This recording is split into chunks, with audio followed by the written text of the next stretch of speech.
No puede negarse que eres supremo. Cualquier cosa que desees ser, lo eres. Cualquier cosa que desees, es. Nada en este mundo se atreve a desafiar esa afirmación. Solo hay una palabra para describirte: Dios. Dentro del entendimiento del poseedor de estas reliquias descansa el infinito. El infinito es la totalidad. Todo. Nada escapa de la conciencia de aquel que posee el control de todo. Así es como Mefistófeles, un personaje de los cómics de Marvel, describe al omnipotente y omnipresente Thanos. Una vez que éste consigue las gemas del infinito. Cada una de las gemas del infinito representa una propiedad constituyente del universo. Y aquel que quiera obtenerlas, primero debe encontrar el límite de aquella propiedad del universo que está buscando. Pero, ¿qué pasaría si les dijera que en nuestra historia, en nuestra modernidad, el hombre ya ha encontrado los límites de esas propiedades del universo? El día de hoy nos haremos a la tarea de encontrar filosóficamente el lugar en donde residen los límites del universo que conocemos. Bienvenidos sean al canal de Praxis Enmascarada. Hoy presentamos ¿Dónde están las gemas del infinito? La historia de la modernidad. La modernidad, nuestra historia, comienza hace 528 años más o menos, cuando, tal y como lo dice la historia universal, Cristóbal Colón descubre el Nuevo Mundo, el 12 de octubre de 1492. Este suceso es sumamente importante porque, reitero, nuestra historia comienza ahí, nuestra historia de todos. Europa, antes del descubrimiento de América, antes de nuestra historia, se encontraba gobernado por el poder de la Iglesia.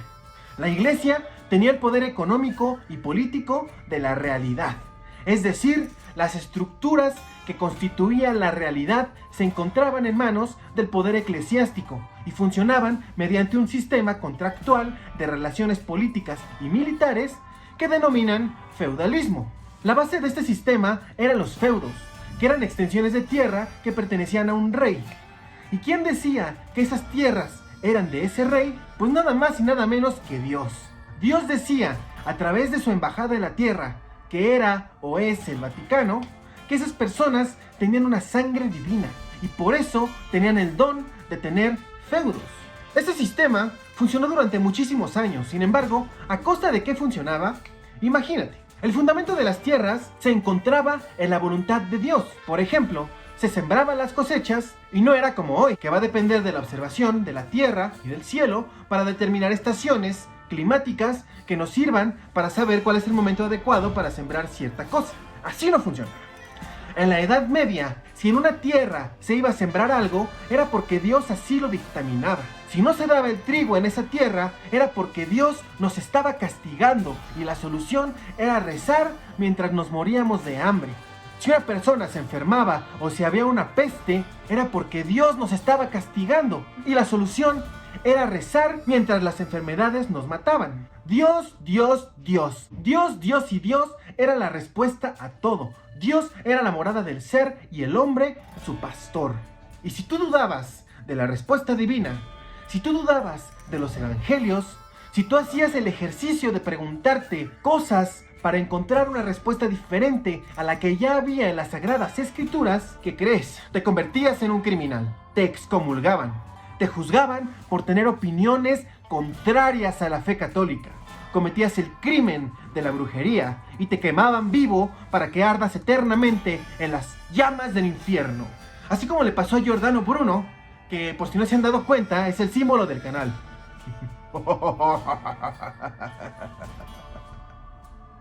Esto era la realidad, compuesta por estructuras de poder políticas y económicas que estaban en manos de la Iglesia. Entendamos como poder político el poder de nombrar a las cosas y como poder económico el poder de dar lo necesario a las personas para vivir, o sea, de quitarles el hambre en primera instancia. Sin embargo, la gema de la realidad es muy difícil de conseguir, Las gemas del infinito tienen cada una su grado de dificultad. Cada una es más difícil de conseguir que la anterior. Atendiendo a lo planteado por Reed Richards en el cómic New Avengers Illuminati número 2, editado originalmente en marzo de 2007. Para obtener la gema de la realidad, mínimo hay que tener otra gema que nos brinde algo de poder. Y un filósofo se encargó de obtener la gema del infinito para empoderar al hombre. Estamos hablando de René Descartes.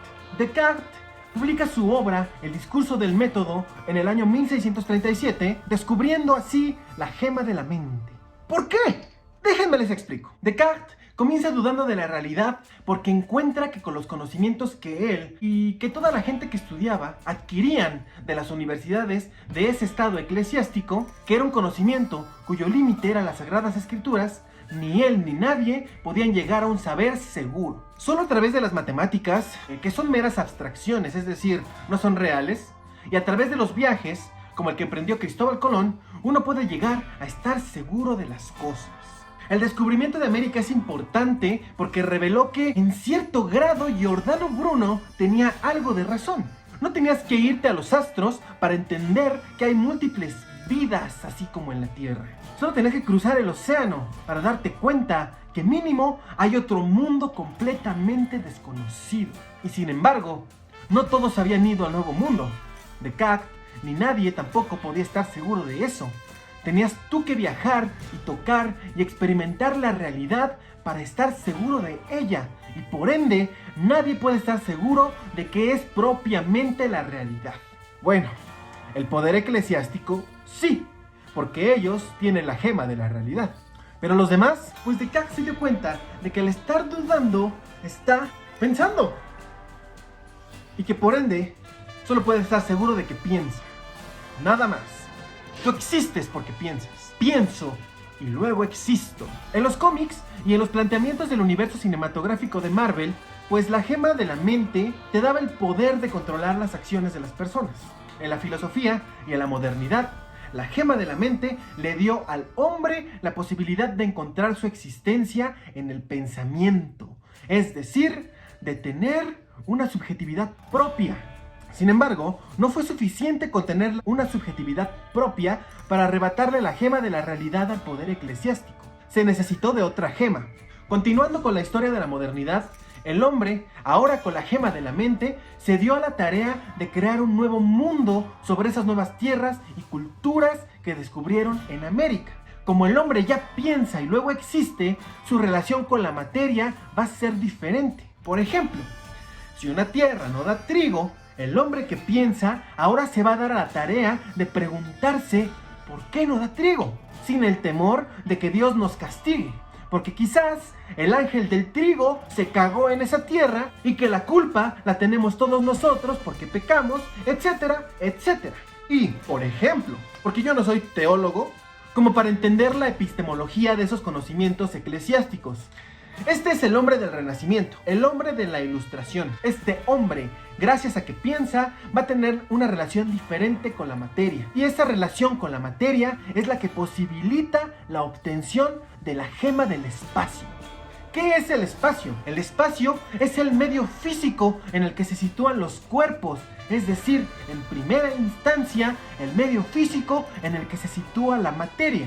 Y el filósofo que se dedica a preguntarse los límites y alcances de la materia es Immanuel Kant, y lo hace con ayuda de la gema de la mente. Permítanme explicarles. Immanuel Kant, en su libro Crítica a la razón pura, parte de la duda metódica con la cual René Descartes obtuvo la gema de la mente, es decir, parte de no estar seguro de nada para encontrar las características de la materia. Porque Kant decía que el hombre no podía estar seguro nunca de qué es la materia en sí. Nunca vamos a poder saber qué son las cosas en sí. Mi ejemplo del árbol. Encontramos un árbol, no sabemos qué es, pero ya lo estamos llamando árbol. Pero nos sirve para muchas cosas. Y podemos entender desde el pensamiento, gracias a nuestras sensibilidades, las propiedades de la materia. Es importante entender esta forma de llegar a las propiedades de la materia, porque Aristóteles ya había propuesto estas sensibilidades como categorías constituyentes de la realidad. Pero a diferencia de Kant, en Aristóteles la esencia de las cosas residía en las cosas mismas. Y las cosas mismas eran porque los dioses y los titanes así las constituían. El océano era un titán llamado Océano. El tiempo era un titán llamado Cronos y la Tierra otro llamado Gea, y así toda la materia. En Kant, las características de las cosas residen en las sensibilidades del hombre que piensa y luego existe. Es fundamental entender que Dios no está en ningún lado en esta fórmula. Es ahora el hombre quien con las dos gemas del infinito va a poder obtener la tercera, que es la gema de la realidad. Este sujeto, este hombre del llamado Renacimiento y de la Ilustración, que ya poseía dos gemas del infinito, gracias a que descubrió América, pudo llevar los recursos de estas nuevas tierras a Europa, revitalizándola y posibilitando su renacimiento. Todas esas revoluciones en el ámbito del arte, de las ciencias, del derecho, de la política y de la propia filosofía solo fueron posibles gracias a los recursos de América. Y este sujeto, al establecer mecanismos que van a posibilitar llevar los recursos de América hacia Europa, estaría creando una economía inmensamente más poderosa que la economía que el poder eclesiástico pudo realizar a través del sistema feudal delimitado por el mito cristiano. Aquí, señores, nace la globalización, No nace con el GATT o con el Telecan hace 30 o 40 años. La globalización propiamente nace hace 528 años con el descubrimiento de América. Y para el siglo XVII ya era algo bien cabrón. Sin embargo, el poder eclesiástico todavía tenía el poder político de las estructuras de la realidad, y eso era un grave problema. El hombre que piensa y luego existe, el hombre ilustrado, el hombre sensible a la materia, con dos gemas del infinito, ya había logrado muchísimas cosas y estaba ansioso por saber qué podría lograr con la preciada y poderosa gema de la realidad.